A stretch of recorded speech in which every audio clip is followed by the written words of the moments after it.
बिस्मिल्लाहिर्रहमानिर्रहीम। डेट 20 मई 2021, subject chemistry, class जी9। आज की हमारी diary unit number 5, page number 85 से 86। टॉपिक हमारा वेपर प्रेशर, इसको हमने कंप्लीट पढ़ना है। साथ में लॉन्ग क्वेश्चन नंबर 3 होगा ये आपका कंप्लीट। तो स्टार्ट करते हैं। वेपर प्रेशर, वेपर जो है आपको पता है किसको कहते हैं। वेपर जो है वो बुखारात को कहा जाता है, ठीक है।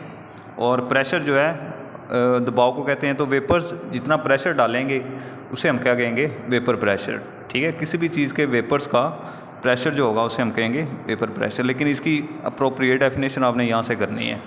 The pressure exerted by the vapours of a liquid. कोई भी लिक्विड है, जारी बात है, अगर जब भी हम उसे बॉयल करेंगे या थोड़ा सा हीट देंगे तो वो वेपर्स बनाना शुरू कर देगा, ठीक है। At equilibrium with the liquid at a particular temperature. एक ख़ास टेम्परेचर पर लिक्विड स्टेट के साथ जो उसके वेपर्स बनते हैं, वो जितना प्रेशर डालें उसको हम कहते हैं vapour pressure of a liquid, ठीक है। The equilibrium state. अब इक्विलिब्रियम की यहाँ बात हुई थी। इक्विलिब्रियम से क्या मुराद है? इक्विलिब्रियम से मुराद है साकन हो जाना, ठीक है। इससे मुराद है कि जब वेपराइजेशन का रेट और कंडेंसेशन का रेट बराबर हो जाता है, ठीक है। दोनों आपस में रिएक्शन जो है बराबर हो जाते हैं, यानी जितने वेपर्स बनते हैं उतने ही वेपर्स दोबारा लिक्विड में चेंज होते हैं, ठीक है। जब इन दोनों का रेट बराबर हो जाता है, इस कंडीशन को हम कहते हैं इक्विलिब्रियम, ठीक है। तो इक्विलिब्रियम की हालत में पड़ने वाले प्रेशर को हम कहते हैं वेपर प्रेशर, ठीक है। लिक्विड जब इसको वेपराइज किया जाए तो वेपर्स में चेंज हो जाए, वेपर्स को जब ठंडा किया जाए, कंडेंस किया जाए तो वो लिक्विड में चेंज हो जाए, ठीक है। तो इन दोनों रिएक्शन की स्पीड बराबर हो जाए, तो उस हालत में जो प्रेशर होगा उसे हम कहेंगे वेपर प्रेशर। अब ये कैसे होता है वेपर प्रेशर? यहाँ पे थोड़ी सी रीडिंग लिखी हुई है। फ्रॉम, जैसे वो कह रहा है from the open surface of a liquid. जब हम किसी भी लिक्विड को, अगर उसकी सरफेस ओपन हो, उसे हीट करना शुरू करें, मॉलिक्यूल वेपोरेट होंगे, वेपर्स में चेंज होते जाएंगे, ठीक है। लेकिन जब हम क्लोज कर दें एक सिस्टम को, फर्ज करें एक हमने बर्तन लिया, उसके ऊपर हमने ढक्कन रख दिया है, ठीक है, क्लोज कर दिया है, तो फिर क्या होगा? Molecules start gathering over the liquid surface. Liquid के ऊपर जमा होना शुरू हो जाएंगे, वेपर डालना शुरू हो जाएंगे, प्रेशर डालना शुरू हो जाएंगे। Initially the vapour condense slowly to return to liquid. शुरू में जब हमने हीट करना शुरू किया, वेपर ज़्यादा बनेंगे, ठीक है, कंडेंस कम होंगे। लेकिन एक कंडीशन ऐसी आएगी जब वेपर बनने और कंडेंस होने की रफ्तार बराबर हो जाएगी, ठीक है। तो उस हालत को हम कहेंगे केमिकल इक्विलिब्रियम या equilibrium. At some time condensation process increases and a stage reaches. आहिस्ता आहिस्ता कंडेंसेशन का प्रोसेस भी इंक्रीज़ होगा और एक स्टेज ऐसी आएगी when rate of evaporation becomes equal to the rate of condensation. दोनों की स्पीड जो है वो बराबर हो जाएगी। At this stage the number of molecules evaporating will be equal to the number of molecules cooling down या कूलिंग बैक। यानी जितने मॉलिक्यूल्स वेपर्स में चेंज हो रहे हैं उतने ही मॉलिक्यूल्स वापस आएंगे, ठीक है।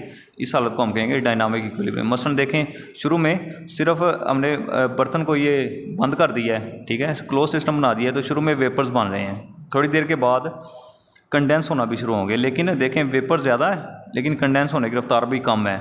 लेकिन थोड़ी सी देर और बाद जितने वेपर्स बनेंगे उतने ही कंडेंस होंगे। मसलन वर्ड्स करें, 3 ऊपर की तरफ 3 है, 3 वेपर बन रहे हैं, 3 ही कंडेंस हो रहे हैं, तो इन दोनों की रफ्तार बराबर होगी। इस सूरत में जो प्रेशर पड़ेगा ना, ठीक है, उसको हम कहेंगे वेपर प्रेशर। तो उसके बाद आपने इसके फैक्टर्स हैं, वेपर प्रेशर को कौन सी चीज़ इफेक्ट करती हैं।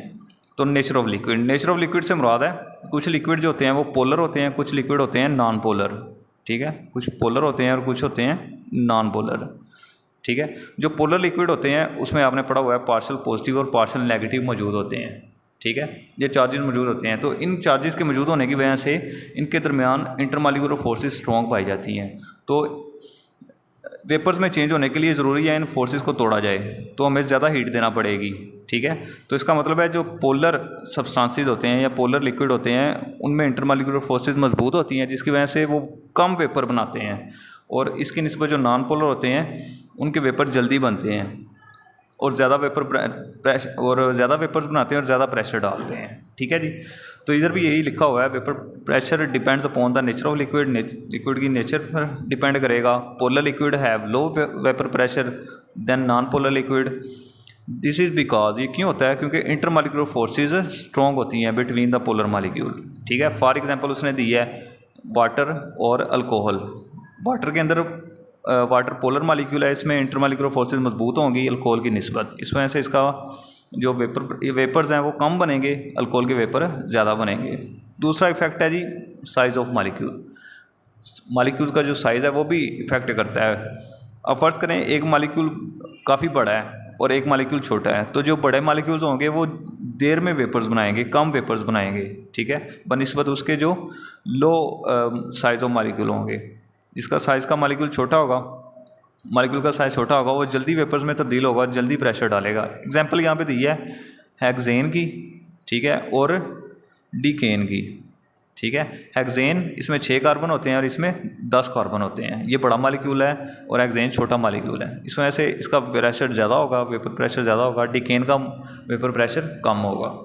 उसके बाद आता है टेम्परेचर डायरेक्टली प्रोपोर्शनल होता है वेपर प्रेशर के। जितना ज़्यादा आप टेम्परेचर बढ़ाएंगे उतने ज़्यादा वेपर बनेंगे, उतना ज़्यादा प्रेशर डालेंगे, ठीक है। तो जैसे जैसे हम टेम्परेचर बढ़ाते जाते हैं उनके मालिक्यूल्स की काइनेटिक एनर्जी बढ़ती जाती है और वो वेपर्स में चेंज होते जाते हैं, ठीक है। तो ज़्यादा टेम्परेचर पर ज़्यादा प्रेशर डालेंगे, ज़्यादा वेपर्स बनेंगे और ज़्यादा प्रेशर डालेंगे, ठीक है।